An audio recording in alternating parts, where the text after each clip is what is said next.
qui nous a aidé aussi, c'est que dès le départ, on n'était pas pressé en fait. Voilà.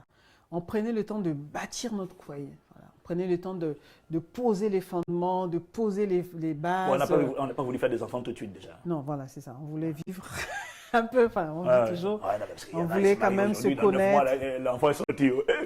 Bon, il y en a des fois, c'est des accidents, hein, qui Non. n'ont pas pris Hein? le temps de... Ah, il faut planifier justement. Voilà. Nous, c'était pas un accident. Nous, Et, nous, on s'était dit, si Dieu fait grâce, on veut avoir nos premiers enfants 2 ans après le 2 ans mariage. après, Ça nous laisse au moins 1 an et 3 mois de complicité, parce que ça nous a quand même beaucoup aidé. Hein. Tu vois, apprendre à se connaître l'un et l'autre, apprendre à se connaître, apprendre à trouver la synergie, parce que la vérité, moi je crois que, alors, on était prêts, mais je crois que pas le une seule chair seulement, une même âme, un même esprit, la fusion de l'âme, la fusion de l'esprit, ça prend quand même du temps. Ça prend le temps, même si on est préparés tous les deux, il faut quand même créer une harmonie et ça prend du temps. Vous dites toujours que vous êtes en lune de miel. Comment? On a quand même eu la conscience, une prise de conscience qu'on venait dans le mariage pour donner. C'est-à-dire qu'on ne venait pas pour créer des frustrations, mais on venait vraiment pour pour donner, recevoir, pas pour recevoir, mais pour donner. Voilà. Donc c'est pour ça que moi, en venant avec mes rêves, tous les trucs, tout ce que j'avais vu moi dans les films et compagnie, j'ai vite fait de tout enterrer parce que c'est pas ça le mariage. Oh, tout enterré quand même, attends. Bah, j'ai tout enterré pour de vrai. Hein. Oh là là. Quelles sont les concessions que vous avez dû faire en vous mariant?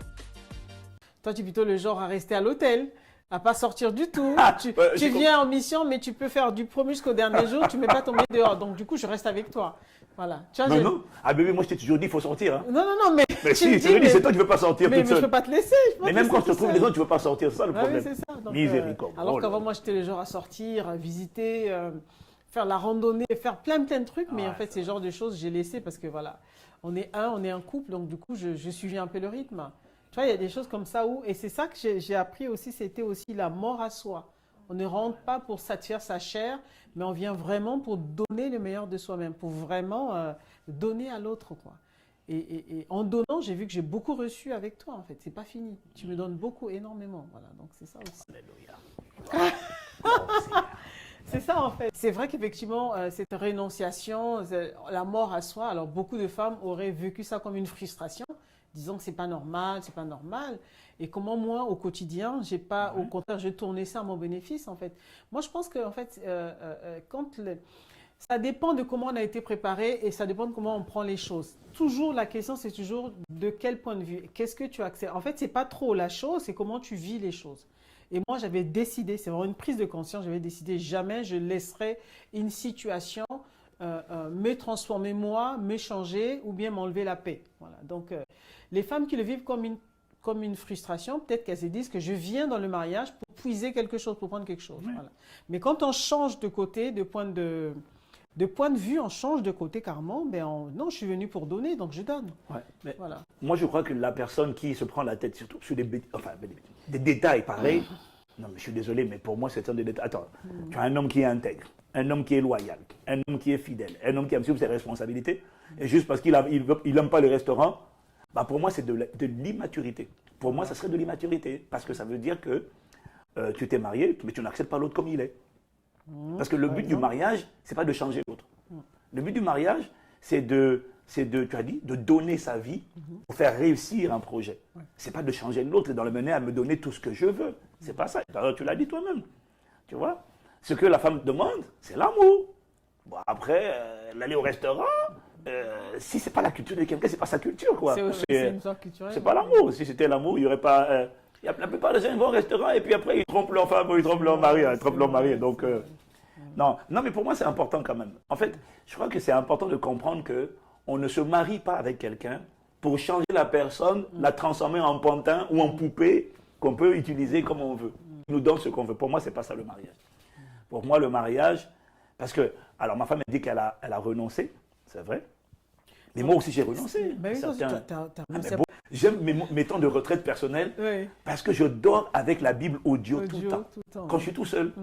Ma femme, elle ne supporte pas le moindre son audio. Non, pour moi, ça fait 22 ans de mort à soi. Donc quand je quitte la maison, je vais en retraite, je suis heureux. Je laisse tourner l'adoration, je laisse tourner la Bible audio. Mais ma femme, je ne peux pas, même pas un truc.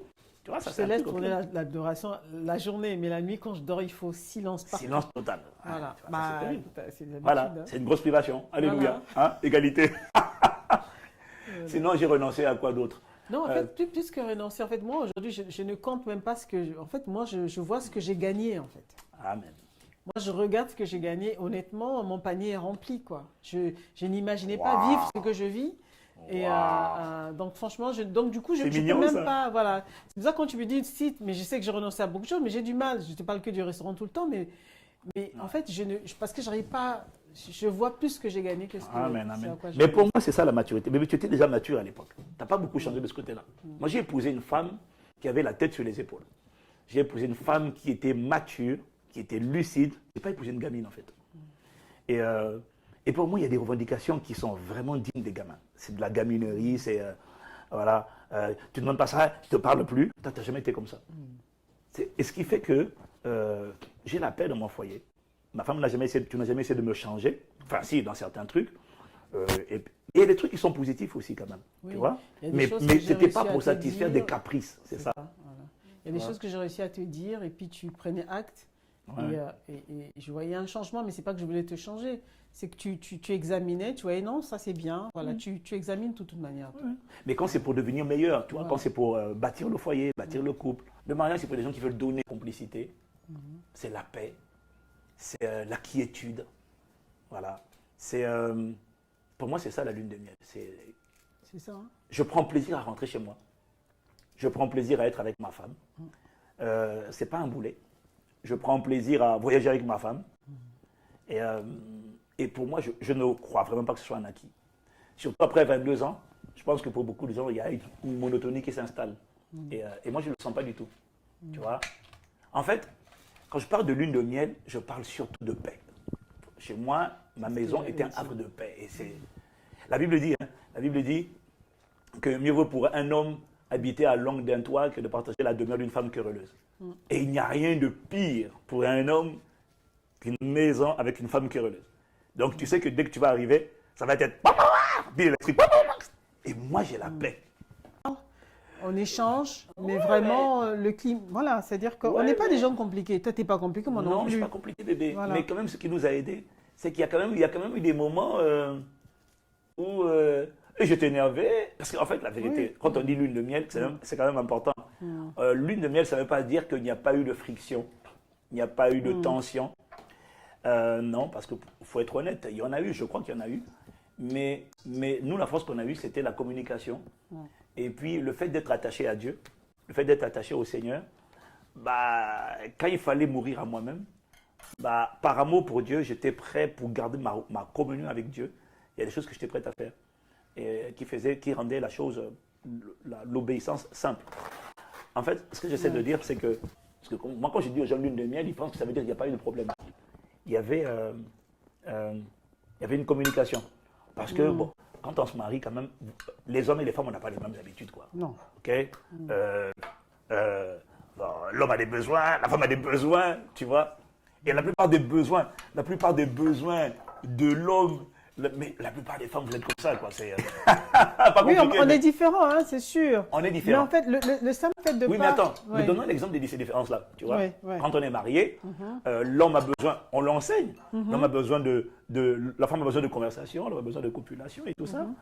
Et moi, j'ai rarement, enfin, quand je fais des conseils, je réalise qu'il y a beaucoup de femmes, ça je vois ça en entretien, qui en fait ne sont pas sensibles aux besoins copulation de l'homme. Alors je reconnais aussi qu'il y a la plupart, beaucoup d'hommes Ne connaissent même pas le besoin de l'homme, en fait.